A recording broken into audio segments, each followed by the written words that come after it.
On November 24th, never went, a man wearing a dark suit, raincoat, and black sunglasses boarded a Boeing 727 flight in Portland, Oregon. He called himself Dan Cooper. Mid-flight, he handed a flight attendant a quiet note claiming he had a bomb in his briefcase. His demands? $200,000 in cash and 4 parachutes. After receiving his ransom, he ordered the plane back into the stormy night sky, somewhere over the freezing, dense wilderness of the Pacific Northwest. He jumped into the darkness at 10,000 feet. He was never seen again. No body, no parachute, no trace. Welcome to Chronicle Files. Today, we dive deep into the ultimate cold case of aviation history, the impossible escape of D.B. Cooper. Subscribe now, and let's unravel the mystery together. It was the afternoon before Thanksgiving, November 24th, 1971. Northwest Orient Airlines Flight 305 was preparing for a short 30-minute flight from Portland to Seattle. Among the 36 passengers was a quiet, polite man who identified himself as Dan Cooper. He boarded the aircraft carrying a small black briefcase. Shortly after takeoff, Cooper handed a folded note to flight attendant Florence Schaffner. Thinking it was just an unwanted phone number, she slipped it into her pocket without reading it. Cooper leaned closer and whispered calmly, "Miss, you'd better look at that note. I have a bomb." When Schaffner opened the note, she saw neat, hand-printed letters demanding $200,000 in negotiable $20 bills, 4 parachutes, and a fuel truck ready in Seattle.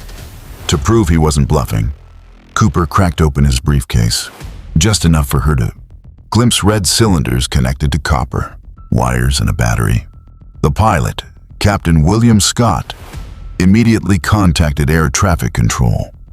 The president of Northwest Airlines ordered full cooperation with the hijackers' demands.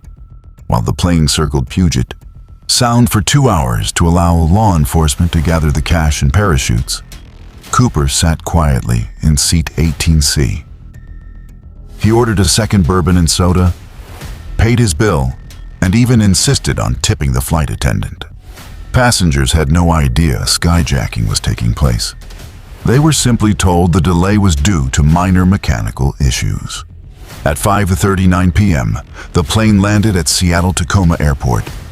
Cooper instructed the captain to park in a brightly lit, isolated area.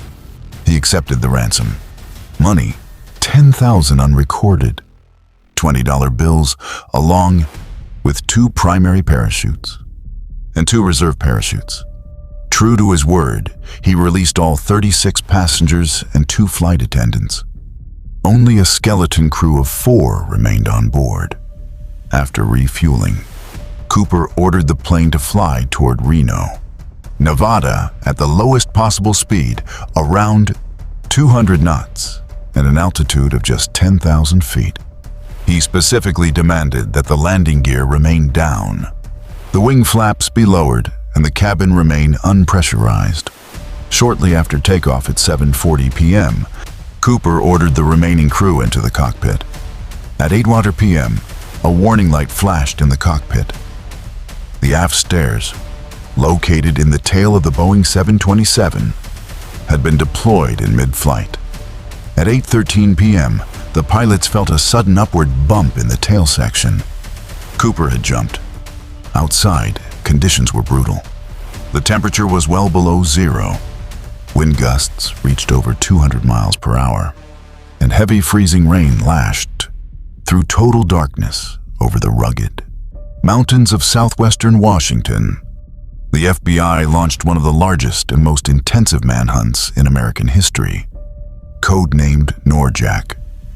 Hundreds of soldiers, federal agents, and local volunteers combed the dense, mountainous forest near Lake Merwin.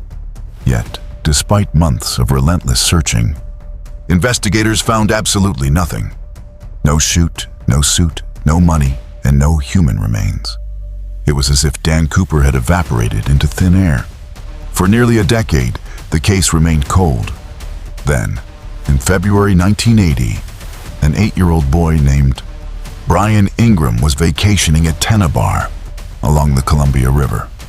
While digging in the sand to build a campfire, he uncovered 3 rotting bundles of the ransom cash, totaling $5,800. The serial numbers matched the FBI's master list of Cooper's money. This was the first and only hard physical evidence ever discovered.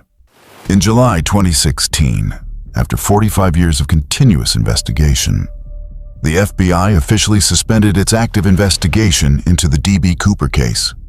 Did Dan Cooper perish on impact in the freezing, impenetrable wilderness that night?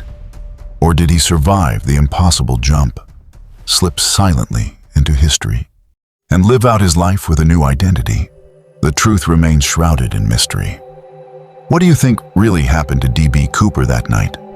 If you enjoyed this mystery, let us know your theories in the comments below. Hit the like button and subscribe to Chronicle Files for more deep dives into history's greatest unsolved cases. Until next time, keep questioning the unexplained.